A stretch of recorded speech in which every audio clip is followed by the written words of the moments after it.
The last broadcast. In a town devastated by an unexplained outbreak, the streets lay silent, littered with debris and the remnants of a once thriving community. It started with flu-like symptoms. Within days, those infected became something else. Hollow-eyed and ravenous creatures, shambling through the streets in search of flesh. Megan, a young radio technician, found refuge in an old radio station on the outskirts of town, determined to reach any survivors. With a mix of dread and resolve, she broadcasted messages across the airwaves. "If anyone can hear me, please respond. We are not alone." Days turned into weeks. The frequency crackled with static and despair. One night, she received a response. A voice, weak and trembling, filtering through the interference. "Help us, Brecht."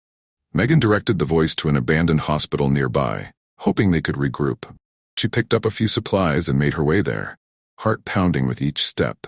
The silence felt oppressive, and shadows danced in the corners of her vision. As she approached the hospital, the unmistakable groans of the undead echoed through the hallways. Inside, she found the survivors. 2 women and a child, huddled together in a locked room, fear etched on their faces. "We thought we were all alone," one of the women whispered. "We heard you on the radio." As night fell, the moans grew louder outside the building. Megan and the survivors barricaded the doors, prepared for a long night of terror. But as they huddled together, a rattling sound emerged from beneath the floor. Confused, they realized it came from the old service elevator. Curiosity overshadowed fear, and they pried open the door. Inside lay a stack of old radio equipment. But amidst it was something else. Bloody clothing and remnants of others who had tried to escape. Then they heard the unmistakable sound of scratching, followed by a desperate voice from within the shadows. "Help me." Megan backed away, but the others urged her on. They couldn't leave someone behind.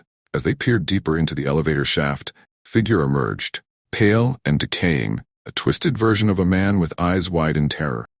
"Megan, please," cried.